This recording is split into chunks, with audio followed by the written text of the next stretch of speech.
जुगलबंदी कीर्तनासाठी घेतलेला अभंग, विचार मंथनासाठी घेतलेला अभंग, शास्त्र चर्चेसाठी घेतलेला अभंग, शास्त्रार्थासाठी घेतलेला अभंग, विचार मंथनासाठी घेतलेला अभंग, वाद विवादासाठी घेतलेला अभंग. अभंग कोणाचा आहे म्हणाल तर महाराष्ट्रातील क्रांतिकारी संत शांती ब्रह्म म्हणून ज्यांना ओळखलं जातं असे असणारे शांती ब्रह्म संत एकनाथ महाराज यांचा हा अभंग आहे. विठ्ठल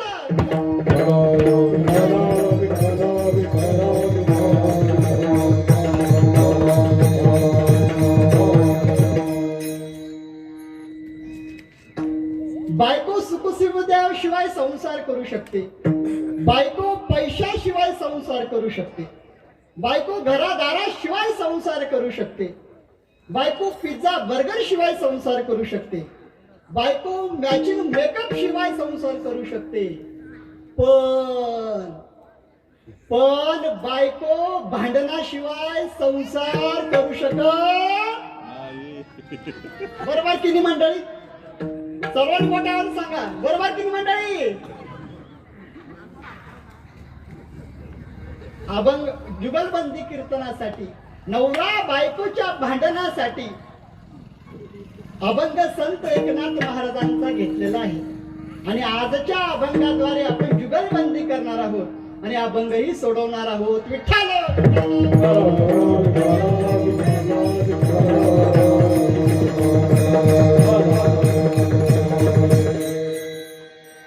रामकृष्ण हरी. सर्वांनी रामकृष्ण हरी म्हणा. रामकृष्ण हरी. जरा मोठ्या आवाजात म्हणा. रामकृष्ण हरी.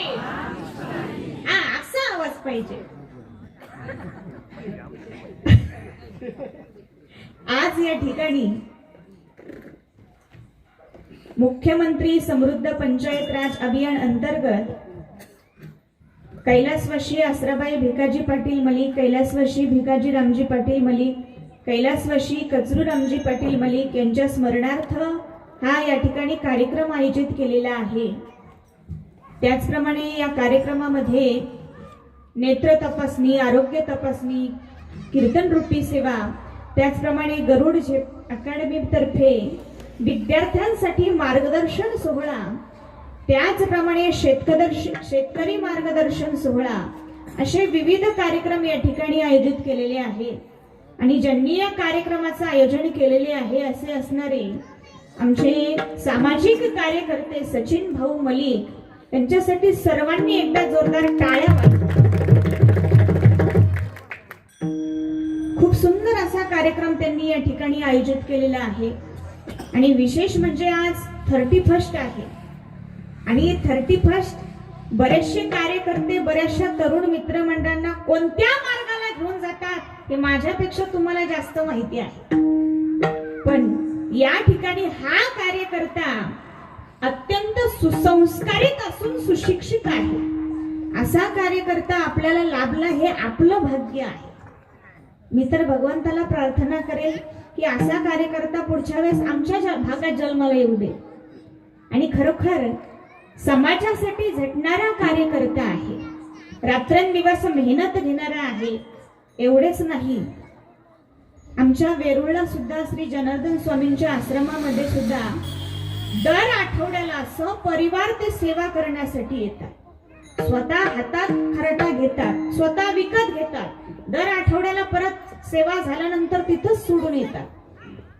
असे सामाजिक कार्यकर्ते असून त्यांचा परमार्थामध्ये सुद्धा फार मोठा सिंहाचा वाटा आहे. आणि असा कार्यकर्ता पुढे नेण्यासाठी आपणही झटलं पाहिजे. कारण ज्याला समाजाची जाण आहे, गरिबीची जाण आहे, तोच गरिबांसाठी झटू शकतो. खूप सुंदर असा कार्यक्रम या ठिकाणी त्यांनी आयोजित केला. माझं गावच माहेरच आपेगाव आहे. माझ्या वडिलांचा जन्म तिथं झालेला आहे. माझे गुरुवर्य हरिभक्तपरायण बालयोगी ब्रह्ममूर्ती बाबाजी महाराज चाळक यांचाही जन्म त्या ठिकाणी झालेला आहे. आमचे सर्व आपेगावकर मंडळी या ठिकाणी आलेले आहेत. पंचक्रोशीत बरेचसे भाविक भक्त आलेले आहेत. म्हणून सर्वांना वंदन आणि सेवेला प्रारंभ. विठ्ठला विठ्ठला.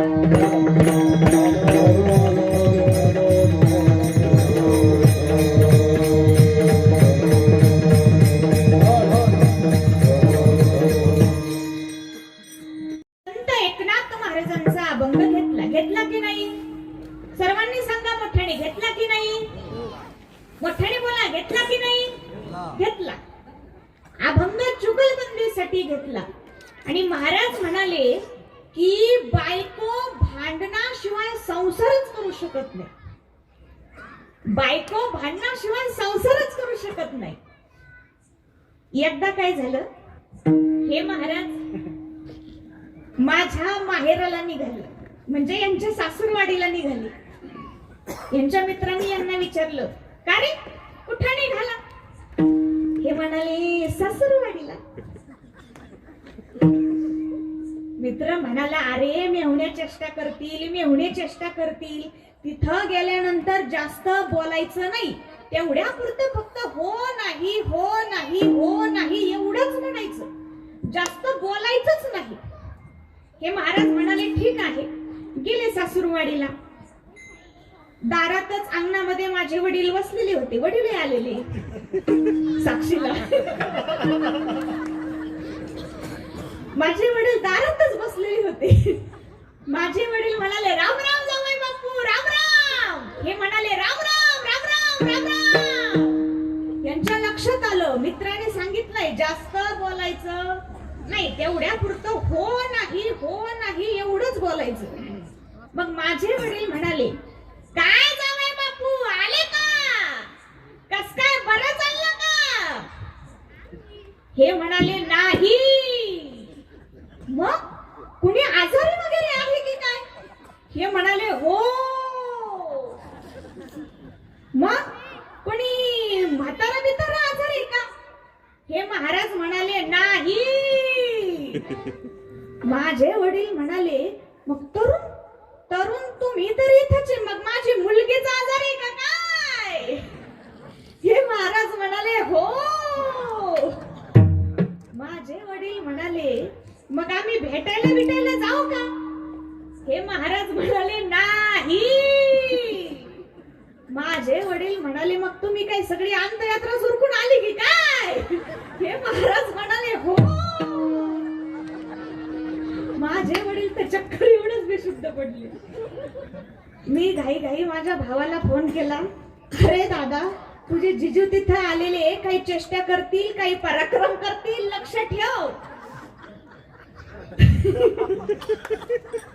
तो म्हणाला, पराक्रम केला पण दाजी आले, पण आत्ताशी बाबा स्वर्गाच्या रस्त्यातून आत्ता माघारी आले. शेजारनी कुठे आत्ता रडायच्या थांबल्या. आता सांगा बरं, आशांबरोबर भांडावं नाही तर काय करावा?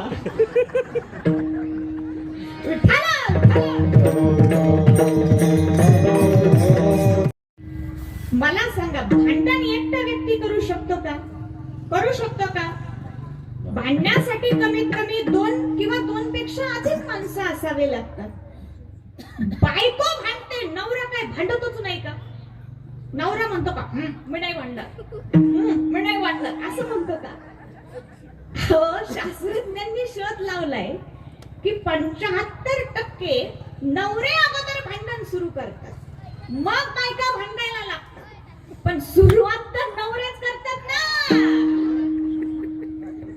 आणि आजच्या भांडणासाठी, म्हणजे आजच्या जुगलबंदी कीर्तनासाठी जो अभंग आपण या ठिकाणी घेतलेला आहे, तो संत एकनाथ महाराजांचा आहे. आणि आपल्या आजच्या कीर्तनाचा विषय आहे, बायको श्रेष्ठ की नवरा श्रेष्ठ? कोणता विषय आहे? कोणता विषय आहे? अरे देवा, काय आवाज आला रे? अरे अरे अरे अरे, लईच मिळाल्यासारखा आवाज आला. थोडंसं मोठ्या आवाजात सांगा, कोणता विषय आहे? हा, साबुदाणा खायचा आहे नंतर. कोणता विषय आहे? बायको श्रेष्ठ की नवरा श्रेष्ठ? आणि आपले म्हणणे आहे की बायकोच श्रेष्ठ आहे. कोण श्रेष्ठ आहे?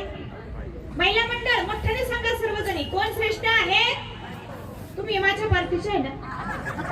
हा, मग मोठ्याने बोला, कोण श्रेष्ठ आहे? सर्वजणी बोला मोठ्याने, कोण श्रेष्ठ आहे? असा आवाज पाहिजे. बायकोच श्रेष्ठ आहे असे आपले म्हणणे आहे. आता यावर हे महाराष्ट्रातील सुप्रसिद्ध कीर्तनकार महेश महाराज वेरुळकर यांचे काय म्हणणे आहे ते आपण पाहू. विठ्ठला कृष्ण हरी. सर्वांनी मोठ्या आवाजात म्हणा, राम कृष्ण हरी. असा आवाज पाहिजे. पहा, मी सर्वांना म्हणालो राम कृष्ण हरी म्हणा. सर्वजण राम कृष्ण हरी म्हणाले की नाही म्हणाले? हे महाराज म्हणाले का रामकृष्ण हरी? आणि हे जर रामकृष्ण हरी म्हणाले असते तर यांच्या तोंडावर काय कुत्र चावलं असतं? पण जाऊ द्या, नका का म्हणा. आताच हे महाराज म्हणाले बायकोच श्रेष्ठ आहे, बायकोच श्रेष्ठ आहे, बायकोच श्रेष्ठ आहे. आता मला सर्वांनी सांगा, ज्या बायकोने जगातील प्रत्येक घर फोडले ती बायको श्रेष्ठ आहे का?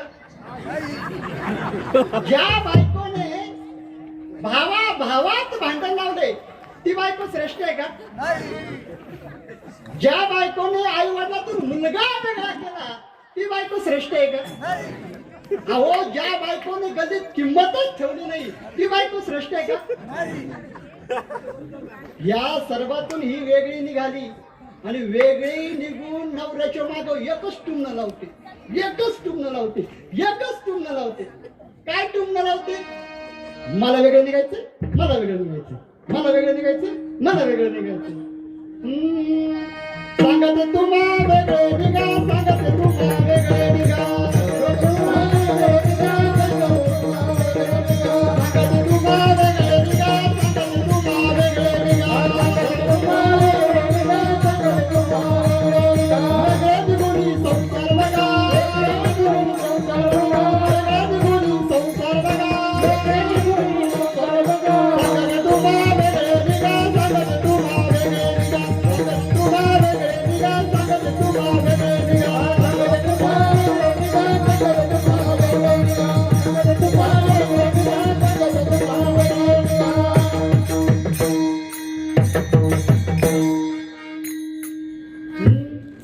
सांगते तुम्हा वेगळे निघा, वेगळे निघून संसार बघा. वेगळे निघणारे श्रेष्ठ नसतात, भावात भांडण लावणारे श्रेष्ठ नसतात. मी तुम्हाला एक पौराणिक कथा सांगतो, लक्षपूर्वक ऐका. सुंद आणि उपसुंद हे दोघे सख्खे भाऊ होते. या दोन्ही भावांचं एकमेकांवर फार प्रेम होतं. हे सारखेच कपडे घालायचे, सोबतच फिरायचे, एकाच ताटात जेवायचे. अहो, नवे नवे तर एकाच पांघरुणात झोपायचे. एवढं प्रेम होतं, एवढं. आणि आपला भाऊ पहाटे उठतो, औषध फवारण्याचा पंप घेतो, त्यामध्ये तणनाशक भरतो आणि भावाच्या सर्व पिकांवर फवारतो. म्हणजे तिसऱ्या दिवशी सर्व पीक जळून खात. असं आपलं प्रेम. आपलं न सांगितलंच बरं. विठ्ठल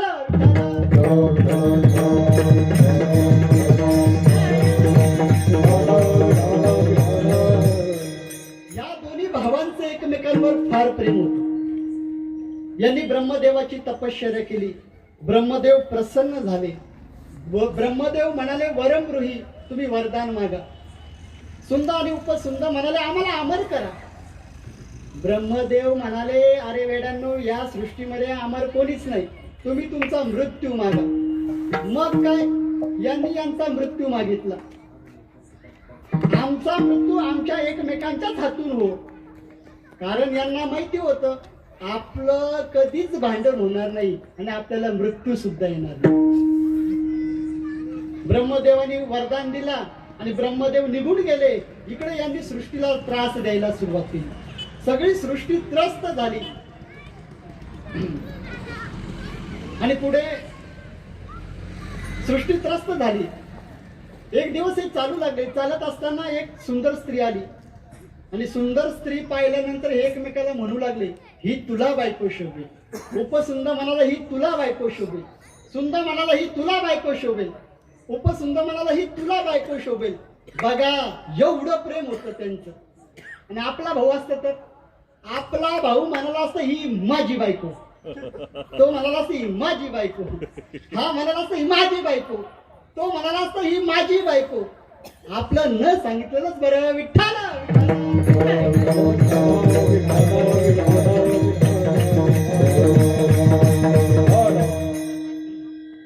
तेवढ्यामध्ये ती सुंदर स्त्री आली आणि उपसुंदाच्या कानात काहीतरी बोलली. तेव्हा सुंदाने विचारलं ती काय बोलली. उपसुंद म्हणाला अरे दादा काहीच नाही बोलली. सुंद म्हणाला अरे काय बोलली. तो म्हणाला अरे काहीच नाही बोलली. अरे काय बोलली. अरे काहीच नाही बोलली. सुंदाला राग आला आणि त्याने जोरात त्याच्या मुसकडीत मारली. उपसुंद म्हणाला माझ्या दादाने माझ्या मुसकडीत मारली. माझ्या मुसकडीत मारली. उपसुंदाने सुद्धा त्याच्या मुसकडीत मारली. एकाने हात तोडला, एकाने पाय तोडला, दुसऱ्याने पाय तोडला, एकाने हात तोडला. असं करता करता यांनी एकमेकांना ठार मारलं. आता मला सांगा की ह्या दोघांना कोणामुळे मारावं लागलं. बायकोमुळे. कोणामुळे. बायकोमुळे. अहो अजून ती बायको झालीच नव्हती तरी यांना मारावं लागलं. विठ्ठल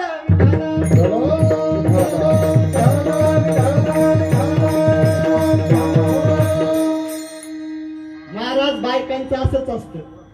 एक दिवस हे महाराज माझ्यावर चिडले आणि मला चिडून म्हणाले ओ महाराज तुमचं काय काय सांभाळू.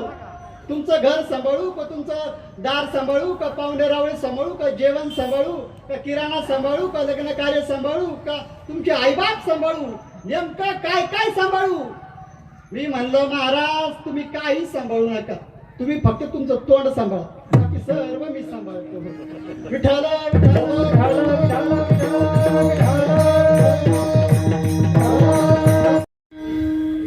मी आणि माझा मित्र एक दिवस त्याच्या सासूरवाडीला गेलो आणि सासूरवाडीला गेल्यानंतर त्याच्या सासूबाईंनी चहा दिला आणि त्याची सासूबाई त्याला म्हणाली जावई बापू आपलंच घर समजा.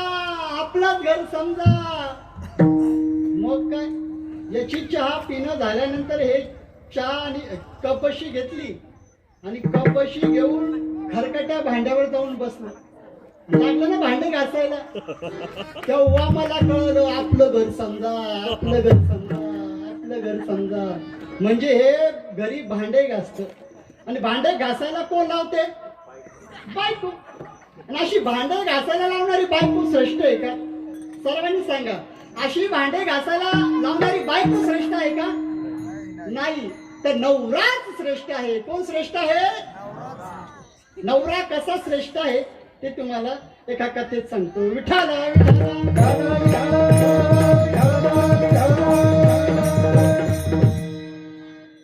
महाभारतामध्ये एक सुंदर कथा आहे आणि महाभारतामध्ये अगस्ती नावाची ऋषी होती. त्यांची पत्नी लोपामुद्रा ही धर्मज्ञ होती. धर्मशास्त्र जाणणारी होती.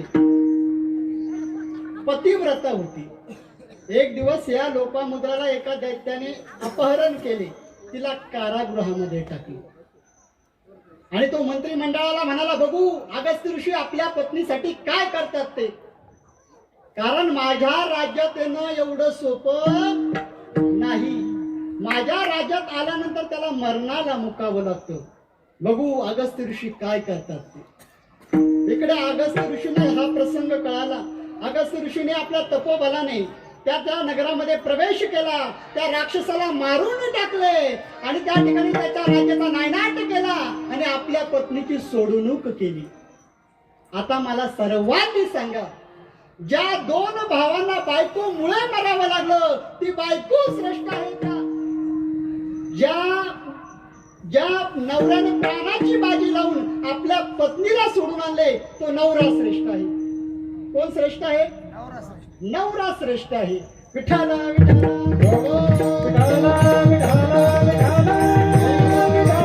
एका कवीने वर्णन केलं होतं. अरे संसार संसार जसा तवा चुल्या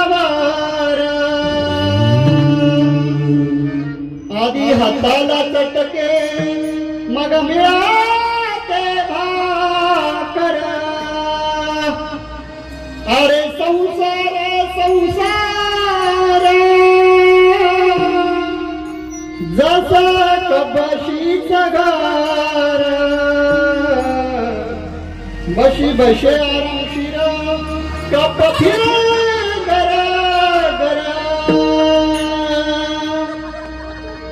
या संसार रूपी बशीच्या घरामध्ये बशी आरामशीर बसलेली राहते. बशी कळाली का पुरुष मंडळी? बशी आरामशीर बसलेली राहते. कप नुसतं गर गर गर फिरत राहतो. अहो कपाला तोपर्यंतच किंमत आहे जोपर्यंत त्याला दांडी आहे तोपर्यंत.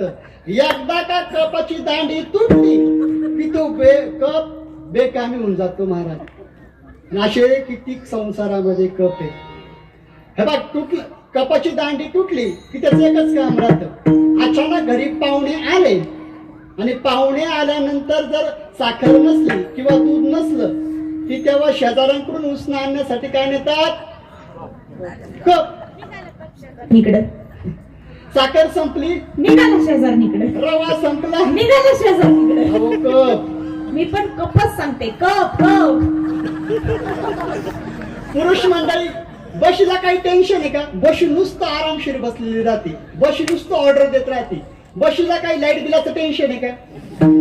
बशीला काही किराणा आणण्याचं टेन्शन आहे का? मुलांचं शिक्षणाचं टेन्शन आहे का?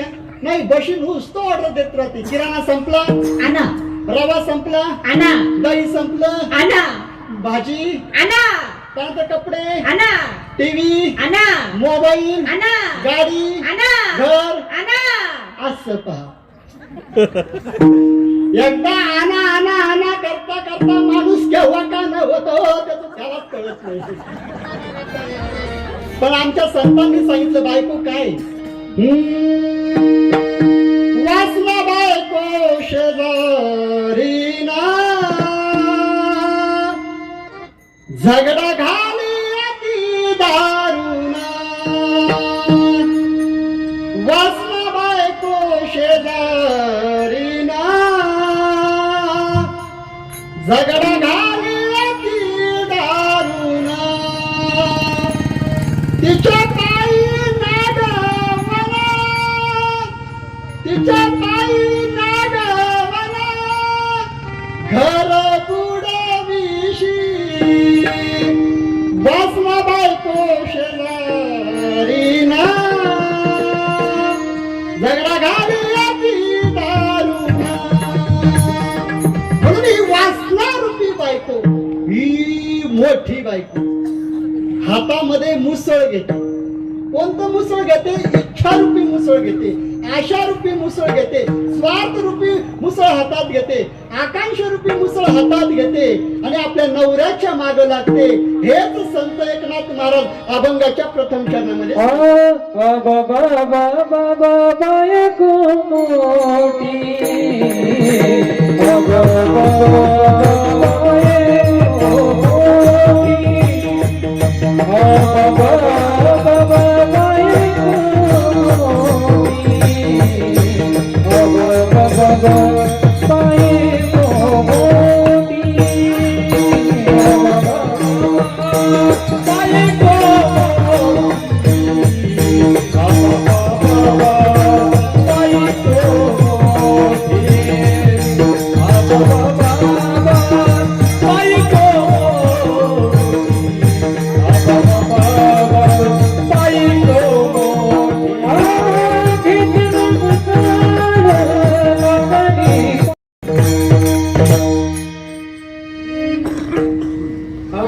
बायको मोठी घेतला मुसळ लागली पाठी. आता यावर हे महाराष्ट्रातील सुप्रसिद्ध कीर्तनकार स्टार कीर्तनकार मुक्ताई महाराज काय म्हणतात ते आपण पाहू. विठ्ठला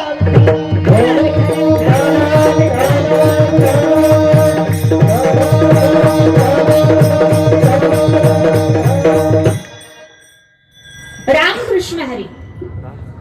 सर्वांनी रामकृष्ण हरी म्हणा. रामकृष्ण हरी.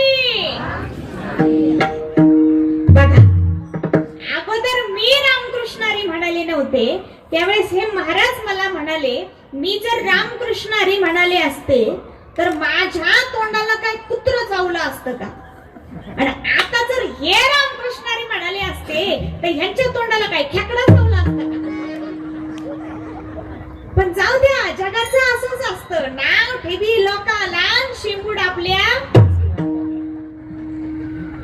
दुसऱ्याच्या डोळ्यातलं एवढं मुसळ सुद्धा दिसतं, पण स्वतःच्या डोळ्यातला असा मुसळ सुद्धा दिसत नाही. मुसळीकडे कुठं? विठाला विठाला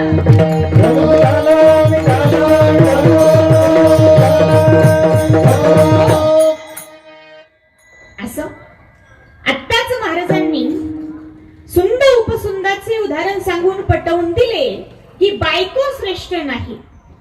अगस्त्य लोपमुद्रेचा विषय सांगून पटवून दिले की नवराच श्रेष्ठ आहे. आणि असे सांगून महाराजांनी अभंगाचे प्रथम चरण घेतले. आबाबा बाबा बायको मोठी. अहो महाराज, आबाबा बाबा बायको मोठी पण तिच्याशिवाय दुनिया खोटी. बायको शिवाय जगच नाही, तरी हे नवरे बायकोलाच नाव ठेवतात.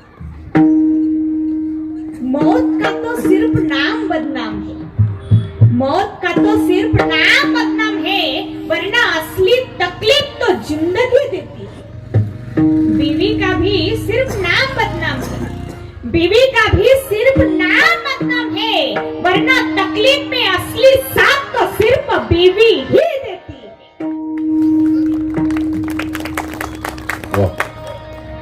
अडचणीत साथ देणारी बायकोच असते, तरी नवरे बायकांनाच नाव ठेवतात.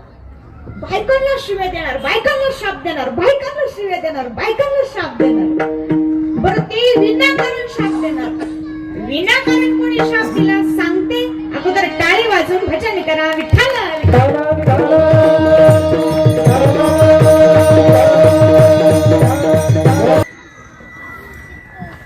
अहिल्या नावाची एक स्त्री होती, फार सुंदर होती.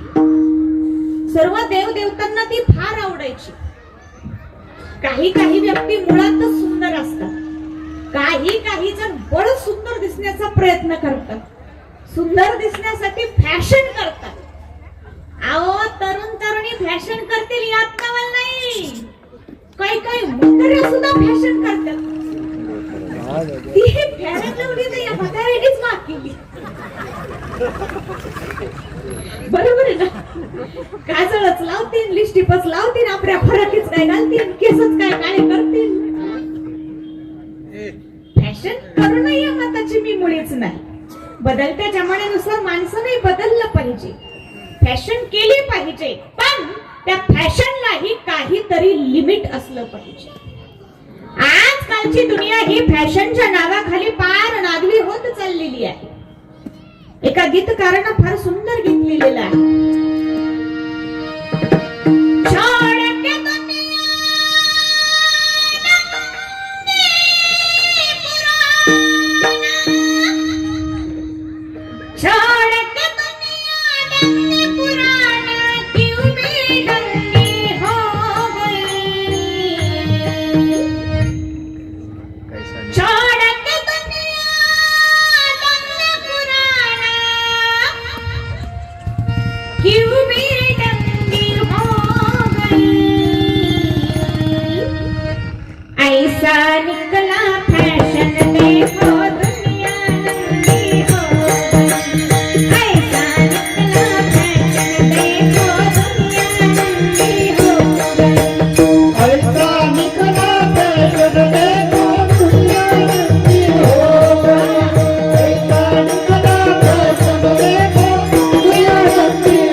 फॅशन करून सुंदर दिसण्याचा प्रयत्न करतात, परंतु अहिल्या मात्र मुळातच सुंदर होती.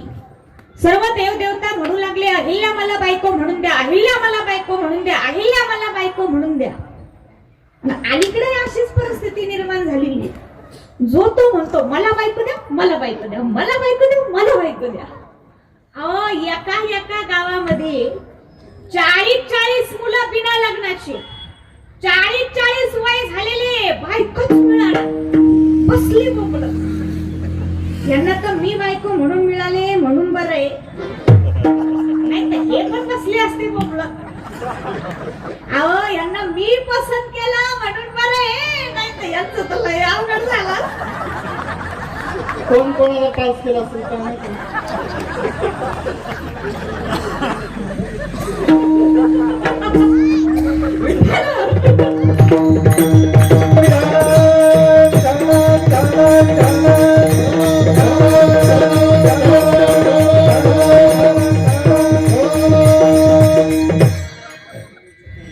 असो,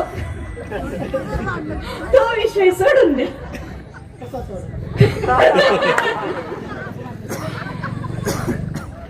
जो तो म्हणू लागला मला अहिल्या बायको म्हणून द्या. मग अहिल्याच्या लग्नासाठी अट निर्माण केली की जो सर्वात अगोदर पृथ्वी प्रदक्षिणा करून येईल त्याला अहिल्या बायको म्हणून मिळेल. मग काय, जो तो उठला आपापली विमानं घेऊन पळत सुटला, जो तो उठला आपापले वाहन घेऊन पळत सुटला बायको मिळवण्यासाठी. मग मला सांगा, बायको जर श्रेष्ठ नसती तर जो तो उठून आपापले वाहन घेऊन पळत सुटला असता का? सुटला असता का? हो, 60 हजार वर्ष तपश्चर्या करणारे सुद्धा पळत सुटले बायको मिळवण्यासाठी. एवढी बायको श्रेष्ठ आहे. गौतम ऋषी सुद्धा निघाले, तेवढ्यात त्यांना समोर एक गाय दिसली जी वासराला जन्म देत होती. वासराला जन्म देत असणाऱ्या गायीला गौतम ऋषींनी प्रदक्षिणा केली आणि पृथ्वी प्रदक्षिणेचं पुण्य मिळवलं आणि अहिल्ये बरोबर लग्न झालं. पण इंद्राला फार राग आला, कारण इंद्राला अहिल्या फार आवडत होती. इंद्र मनातल्या मनात म्हणाला, एक ना एक दिवस हिचा उपभोग घेणार म्हणजे घेणारच.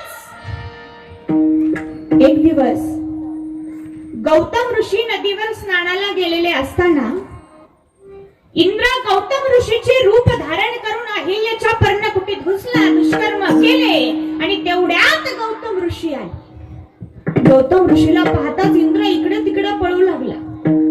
गौतम ऋषी म्हणाले, कोण पळाले माझ्या वेशात, कोण पळाले माझ्या वेशात? डोळे झाकून पाहिले तर इंद्र आहे. इंद्राला शाप दिला, इंद्रापणे भग चंद्र झाला काळा, नारद चुकला चाळा भजनाचा. अहिल्या बाहेर आली, अहिल्यालाही शाप दिला. इंद्र आला असता तू दगडासारखी पडून राहिली म्हणून तुला शाप देतो की तू दगड होशील.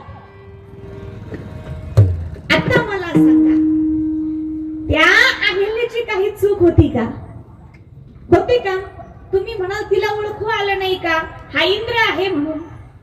अहो, गौतम ऋषींना तरी कुठं आधी ओळखू आलं, हा इंद्र आहे. ते म्हणाले, कोण पळालं माझ्या वेशात, कोण पळालं माझ्या वेशात? डोळे झाकून पाहिलं, मग कळालं हा इंद्र आहे. मग अहिल्याची काहीच चूक नसताना सुद्धा अहिल्याला शाप देणारा नवरा श्रेष्ठ की तिचा काहीच अपराध नसताना, काहीच चूक नसताना चुपचाप शाप स्वीकारणारी ती बायको श्रेष्ठ? कोण श्रेष्ठ आहे? बायको श्रेष्ठ आहे. कोण श्रेष्ठ आहे? मोठ्याने सांगा सर्वांनी, कोण श्रेष्ठ आहे? बचत गट सर्वजणी सांगा, कोण श्रेष्ठ आहे? बायकोच श्रेष्ठ आहे असे आपले म्हणणे आहे. आता यावर हे बडबडे महाराज काय म्हणतात ते आपण पाहू. रामकृष्ण हरी. बघा, मगाशी हे महाराज म्हणाले, हे महाराज रामकृष्ण हरी म्हणाले असते तर यांच्या तोंडाला काय खेकडा चावला असता का? आणि आता हे महाराज जर रामकृष्ण हरी म्हणाले असते तर यांच्या तोंडाला काय विंचू चावला असता का? पण जाऊ द्या. बीबी से बहस करना ऐसा है, बीबी से बहस करना ऐसा है कि बिजली के खंभे से लड़ने जैसा है, और बीबी को क्रोध में स्पर्श करना ऐसा है, बीबी को क्रोध में स्पर्श करना ऐसा है कि बिजली के तारों को पकड़ने जैसा है। अहो, महाराष्ट्रामध्ये विजेच्या झटक्याने हजारो लोक मेले, हजारो. पण या विजेच्या झटक्याने, अहो, या विजेच्या झटक्याने लाखो लोक मेले, लाखो. काही काही हातपाय खोडत खोडत पडलेले, माझ्यासारखे. अशी घरातली गोष्ट बाहेर सांगायची असते का? चला घरी तुम्हाला दाखवतेच आता. काय दाखवते, काय दाखवते? नवीन आणलेली साडी, नवीन आणलेली साडी. अहो मंडळी, आता तुम्ही खरं सांगा, ही घरी गेल्यावर नवीन साडी दाखवणार आहे का? पण मी आज घरी जातच नसतो, डायरेक्ट मृदंगाचार्याच्या घरी. येऊ का मृदंगाचार्य? मृदंगाचार्यांना घरी घेऊन जाऊ नका. हे असंच यंदा मृदंगाचार्यांच्या घरी गेले, त्यांच्या घरून भांडे घासायची घासणी चोरून आणली. मंडळी, मी घासणी चोरत नव्हतो, या माझ्या बायकोनं सांगितलं होतं. नवरा जे पण करतो ना, बायकोच्या सांगण्यावरूनच करतो. तुम्ही म्हणाल काय प्रमाणे, रामायणातली एक सुंदर कथा सांगतो. भजन करा विठ्ठल. प्रभूला 14 वर्षाचा वनवास झाला, आणि वनवासामध्ये सीतामाईने सोन्याचं हरिण पाहिलं, आणि सोन्याचं हरिण पाहिल्यानंतर सीता माता रामप्रभूला म्हणाल्या, हे हरिण मला पाहिजे म्हणजे पाहिजे. मग काय, रामप्रभूंनी धनुष्य आणि बाण घेतला आणि गेले त्या हरणाच्या माग. ते हरिण मारलं. पण दुसरीकडं रावण साधूचा वेश धारण करून आला आणि सीतेचं अपहरण केलं आणि अशोक वनामध्ये नेऊन ठेवून दिलं. रामप्रभूने सीतेचा शोध घेतला आणि रावणाचा वध केला आणि सीतेची सोडवणूक केली. आता मला सांगा,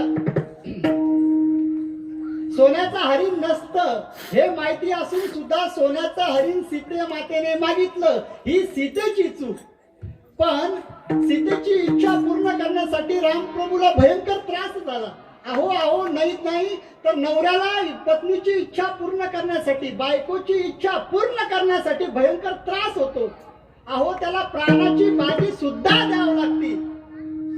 मग आता मला सांगा, कोण श्रेष्ठ, नवरा श्रेष्ठ का बायको श्रेष्ठ? नवरा श्रेष्ठ. कोण श्रेष्ठ? सर्वांनी मोठ्या आवाजात सांगा, नवरा श्रेष्ठ. विठ्ठल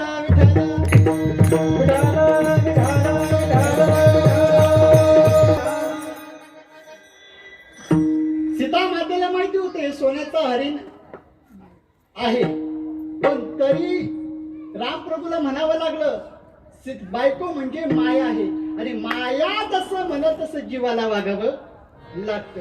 आणि म्हणून रामप्रभूला पण म्हणावं लागलं, अगं सीते नको रागू, अगं नको रुसू, मी तुला हरिण आणून देतो, असं रामाला सुद्धा म्हणावं लागलं. म्हणजेच माया जसं म्हणल तसं जीवाला वागावं लागतं. हेच संत एकनाथ महाराज अभंगाच्या 2ऱ्या चरणामध्ये सांगतात. अगं बायको नको मारू, तुझे वासरू नको चारू. तुम्ही म्हणत असाल बायको मारते, अहो मारते. तुम्ही काही दिवसापूर्वी एक बातमी ऐकली असेल मोबाईल आणि टीव्हीवर. एका बायकोने नवऱ्याला मारले, त्याचे बारीक बारीक तुकडे केले, निळा ड्रम आणला, त्यामध्ये त्या नवऱ्याला टाकले, सिमेंट कॉन्क्रीट कालवले आणि त्यामध्ये ते ओतले. अशी बातमी तुम्ही सर्वांनी ऐकली ना? पुरुष मंडळ ऐकली की नाही? आता मला सांगा, जी नवऱ्याला मारते, निळ्या ड्रम मध्ये टाकते, ती बायको श्रेष्ठ आहे का जो प्राणाची बाजी लावून आपल्या पत्नीला रावणाच्या तावडीतून सोडून आणतो तो नवरा श्रेष्ठ आहे? कोण श्रेष्ठ आहे? नवरा श्रेष्ठ. तुम्ही कोणत्या तरी एका पार्टीकडून बोला राजा हो. कोण श्रेष्ठ आहे? नवरा श्रेष्ठ. नवरा श्रेष्ठ आहे. आता हे निळ्या बॅनरवाले महाराज काय म्हणतात ते आपण पाहू. विठ्ठल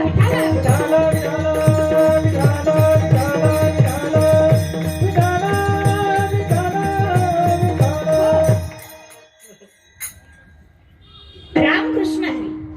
रामकृष्ण सर्वांनी रामकृष्ण हरी म्हणा. रामकृष्ण हरी. रामकृष्ण हरी. आता म्हणाले की नाही रामकृष्ण हरी. कसा आणला जाग्यावर. बीवी की आवाज की है कमाल. बीवी की आवाज की है कमाल. शेर को भी बना देती है बिल्ली बहाल. शेर कभी बिल्ली नहीं होता, शेर कभी बिल्ली नहीं होता, शेर तो शेर ही होता है. शेर बाहर शेर होता है लेकिन घर में तो बिल्ली ही होता है. पूरी दुनिया जानती है क्योंकि घर घर में वही कहानी है. विठाला विठाला.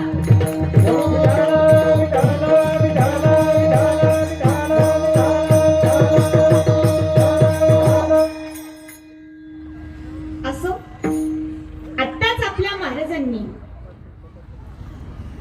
पटवून दिले की नवराच श्रेष्ठ. प्रभू रामचंद्रांचं उदाहरण सांगितले, निळा बॅनरचे उदाहरण सांगितले आणि महाराज म्हणाले की बायको नवऱ्याला मारते. अहो महाराज, अख्ख्या भारतामध्ये अशी एकच घटना घडली की बायकोने नवऱ्याला मारले, पण नवऱ्याने बायकोला मारले अशा कितीतरी घटना सांगता येतील. याची यादीच देता येईल. तुम्ही म्हणाल कोणती यादी, कोणती घटना? घटना क्रमांक 1. पुण्यामध्ये एका 28 वर्षीय पतीने 26 वर्षीय पत्नीचा खून केला आणि तिचा मृतदेह एका पिशवीत भरून स्कूटरवरून घेऊन चालला. रस्त्यात पोलिसांनी पकडले. घटना क्रमांक 2 गडचिरोलीतील घटना आहे. 32 वर्षीय पतीने आपल्या पत्नीचा खून केला. घटना क्रमांक 3 ठाण्यामध्ये शोभनाथ राजेश्वर शुक्ला यांनी आपली पत्नी बिछाण्यावर झोपलेली असतानाच तिचा गळा दाबून खून केला. घटना क्रमांक 4 मराठवाड्यातील घटना आहे. पतीने पत्नीवर संशय घेतला आणि पत्नी शेतात काम करत असताना तिला दगडाने ठेचून मारले. मग आता मला सांगा, असं दगडाने ठेचून मारणारा नवरा श्रेष्ठ आहे का? बचत गट श्रेष्ठ आहे का?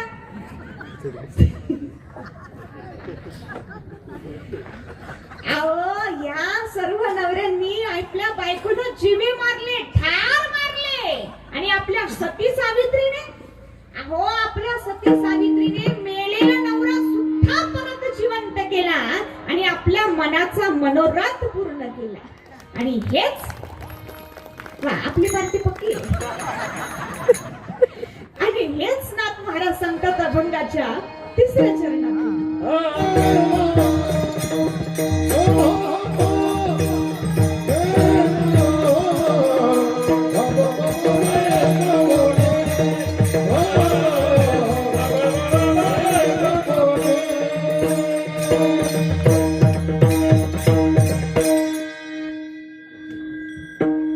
बायकोने दादला गरवार केला, मनाचा मनोरथ पूर्ण झाला. सती सावित्रीने आपल्या मेलेल्या नवऱ्याला सुद्धा परत जिवंत केले आणि आपल्या मनाचा मनोरथ पूर्ण केला. एवढेच नाही, अहो फक्त पुंडलिकाने आपल्या आई वडिलांना फार त्रास दिला, इतका त्रास दिला की ती आई वडील सुद्धा त्रस्त झाले. शेवटी त्यांनी ठरवलं की आता काशी यात्रेला जायचं आणि तिकडेच राहायचं, परत यायचंच नाही. या मुलाच्या त्रासातूनही मुक्तता होईल आणि आपल्या पितरांच्या ऋणातूनही मुक्तता होईल. मग ते आई वडील एक दिवस म्हणाले, पुंडलिका, अरे काशी यात्रेला जावं वाटतं रे. पुंडलिक काहीच बोलला नाही. रात्री पुंडलिकाची बायको पुंडलिकाला म्हणाली, अहो काशी यात्रेला जावं वाटतं. निघाला ना पुंडलिक काशी यात्रेला. चौघाही निघाले. जातानाचं दृश्य वेगळं होतं. जातानाचं दृश्य कसं होतं? आई बापाच्या गळ्याला दोरी होती. आई बापाच्या गळ्याला दोरी.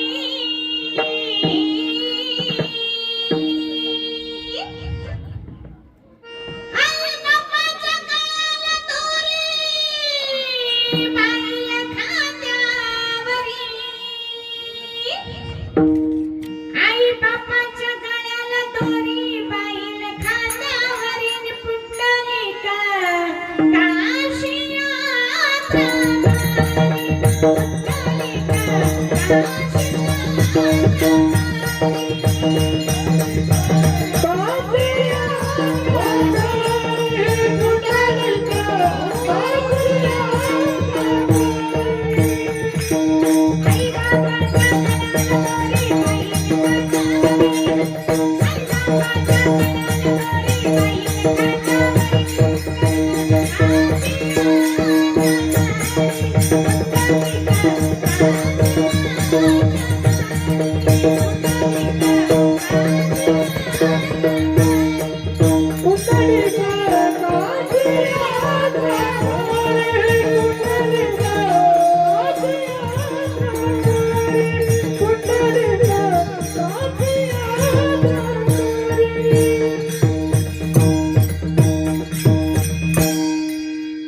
बायकोला देतो पुरणपोळी.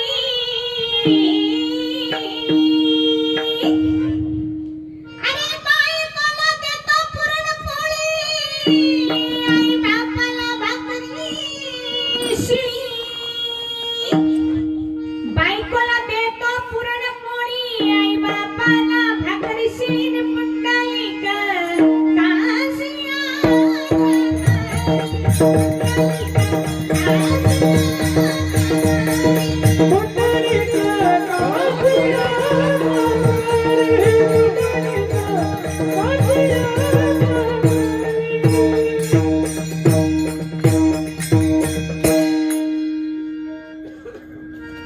जातानाचं दृश्य वेगळं होतं. गळ्याला दोरी बांधली.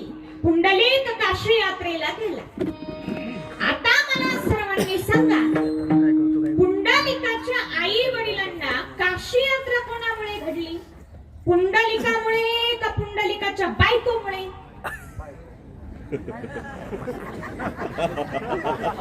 कोणामुळे घडली? मोठ्याने सांगा. मलिक भाऊ, कोणामुळे घडली? तुम्ही आपल्या पार्टीचे आहे ना? ते पण एक नवरा आहे. घरोघरी त्याच फुली. बायकोमुळेच घडली. कोणामुळे घडली? म्हणून बायकोच श्रेष्ठ आहे. कोण श्रेष्ठ आहे? मोठ्याने सांगा. कोण श्रेष्ठ आहे?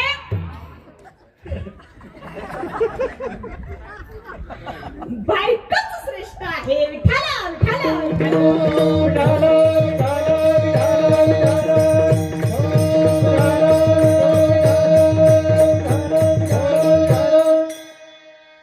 रामकृष्ण हरी.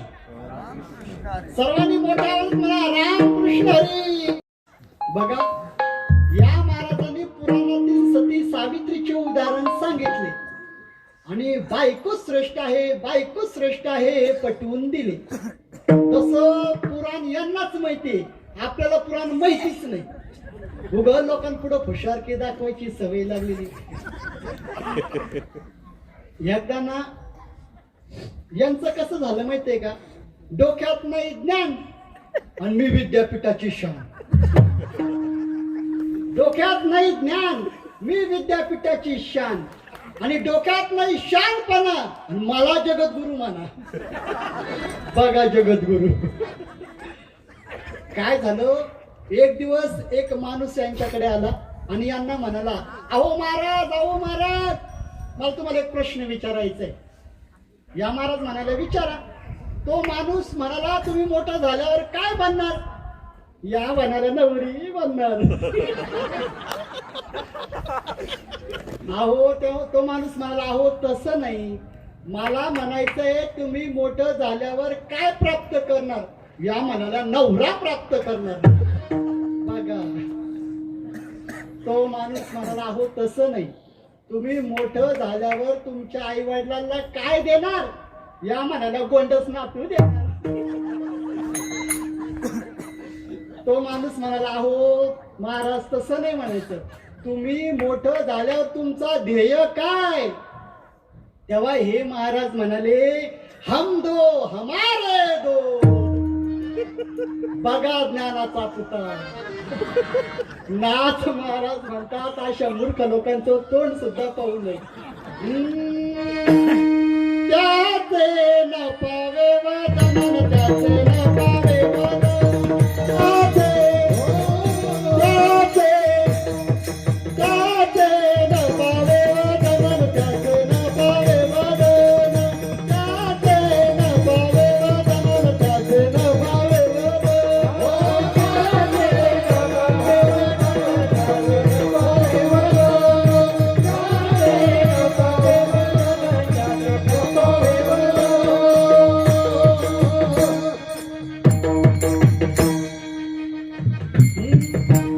त्याचे न पावे वदन, मूर्खाहुनी मूर्ख पूर्ण.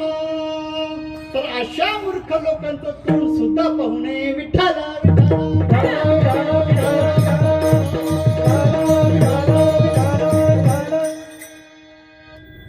हे महाराज म्हणाले पुंडलिकाच्या बायकोमुळे काशी यात्रा घडली.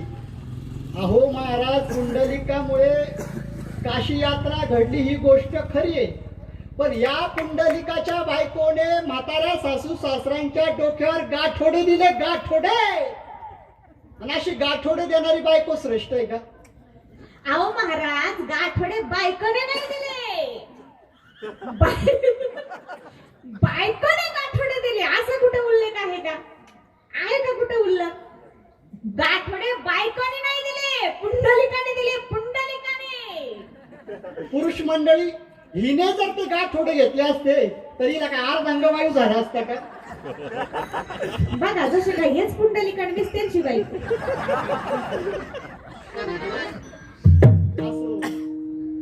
पुंडलिक पुढे कुकुट मुनींच्या आश्रमात गेला. आई वडिलांच्या सेवेचं महत्व त्याला कळालं. तो पंढरपूर मध्ये आला आणि आई वडिलांची सेवा करू लागला. त्याच्या सेवेचं फळ असं भगवान परमात्मा पंढरीला आले.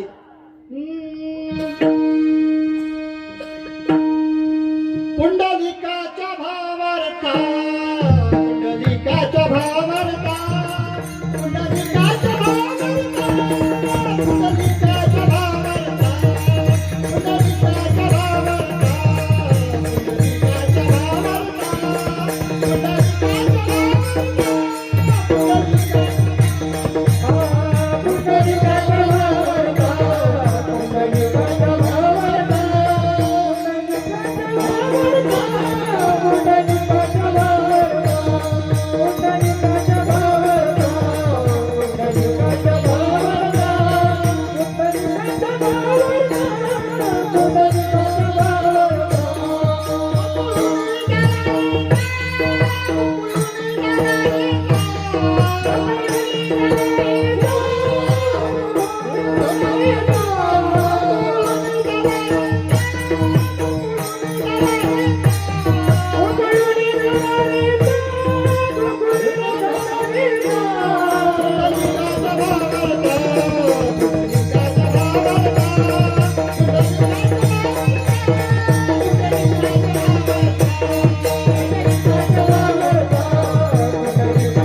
भावार्था गोकुळहुनी झाला येता. भगवान परमात्मा पंढरपूर मध्ये आले. आले तर आले, अजून हल्ले सुद्धा नाही. आता मला सांगा, ज्या बायकोने म्हाताऱ्या सासू सासऱ्यांच्या डोक्यावर गाठोडे दिले ती बायको श्रेष्ठ आहे का ज्या नवऱ्यामुळे भगवान परमात्मा पंढरपूर मध्ये आले तो नवरा श्रेष्ठ आहे? नवरा श्रेष्ठ आहे. कोण श्रेष्ठ आहे?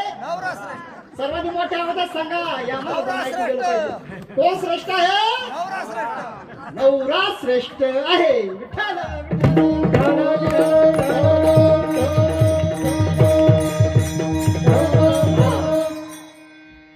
अहो महाराज, ज्या वेळेस बायको स्वयंपाक बनवते त्यावेळेस ती अन्नपूर्णा असते. अन्नपूर्णा. ज्या वेळेस बायको आपल्या मुलांचा अभ्यास घेते त्यावेळेस ती सरस्वती असते. सरस्वती. ज्या वेळेस बायको 2 रुपये कमवून आपल्या घरात आणते त्यावेळेस ती महालक्ष्मी असते. महालक्ष्मी. आणि ज्या वेळेस आपल्या घरावर संकट येते त्यावेळेस ती दुर्गा बनते. दुर्गा.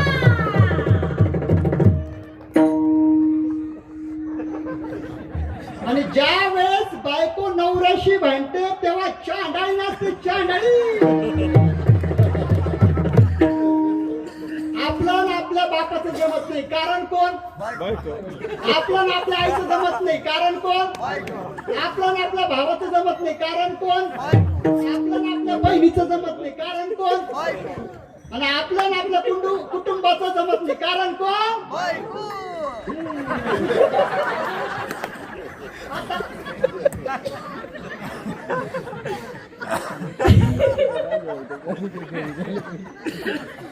अहो महाराज, हरिश्चंद्र राजाने स्वतःच्या पत्नीला म्हणजे तारामती राणीला स्वतःच्या मुलासहित विकून टाकले.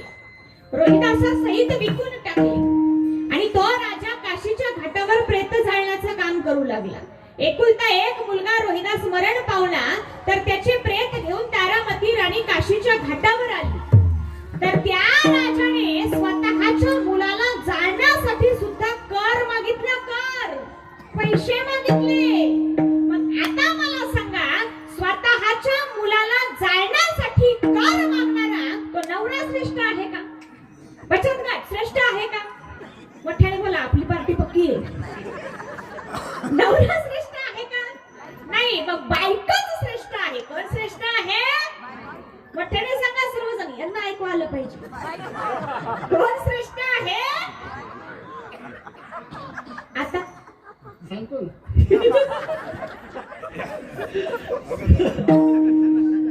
पहिल्या महिला सुग्रणी होत्या.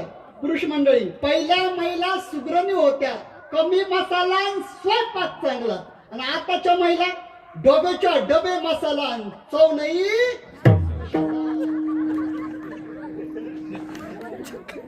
पहिल्या महिला भाकरी करायच्या तर भाकरी अशा टम फुगायच्या.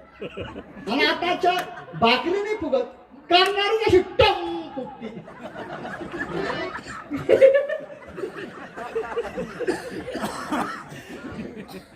आणि अशी फुगणारी बायको श्रेष्ठ आहे का? मग कोण श्रेष्ठ आहे? नवरा श्रेष्ठ आहे.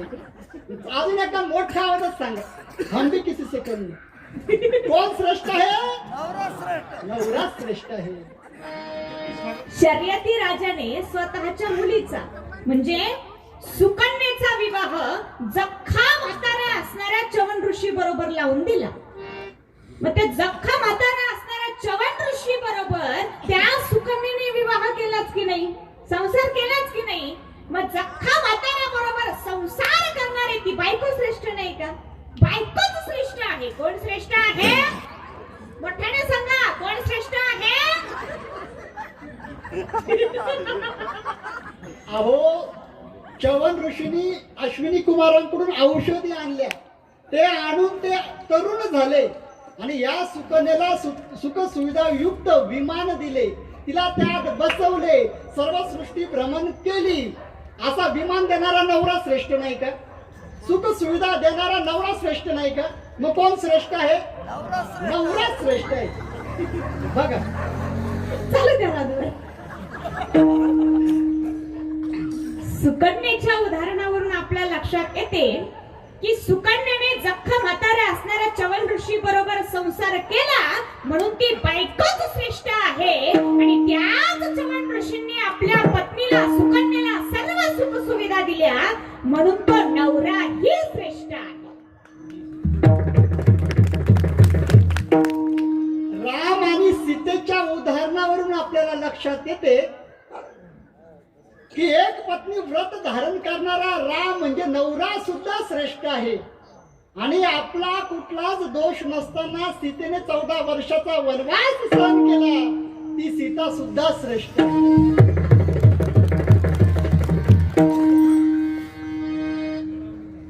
नवरा बायको म्हणजे 2 वायरींचं कनेक्शन आहे. कनेक्शन जर योग्य जुळलं तर प्रकाशच प्रकाश. पण पण कनेक्शन जर अयोग्य जुळलं, उलट जुळलं तर स्फोटच स्फोट, घटस्फोटच घटस्फोट. म्हणून कनेक्शन योग्य जुळवा. म्हणजे नवरा बायको भांडू नका, कारण या भांडणाने सर्वांचं चूरणच होतं. नवरा म्हणजे ब्रह्म आहे. नवरा म्हणजे ब्रह्म आहे. बायको म्हणजे माया आहे. बायको म्हणजे माया आहे. ब्रह्माशिवाय माया नाही. ब्रह्माशिवाय माया नाही. आणि मायेशिवाय जगतच नाही. मायेशिवाय जगतच नाही. आणि 4 वेद, 6 शास्त्र, 18 पुराण, 108 उपनिषद यांनी हेच सांगितले. बाबांनो, कितीही शास्त्रार्थ करा, कितीही वादविवाद करा, कितीही चुराडा करा, पण शेवटी आपल्याला ब्रह्म आणि माया हेच सापडते. आणि हेच या कोड्याचे उत्तर आहे. आणि हेच नाथ महाराज सांगतात अभंगाच्या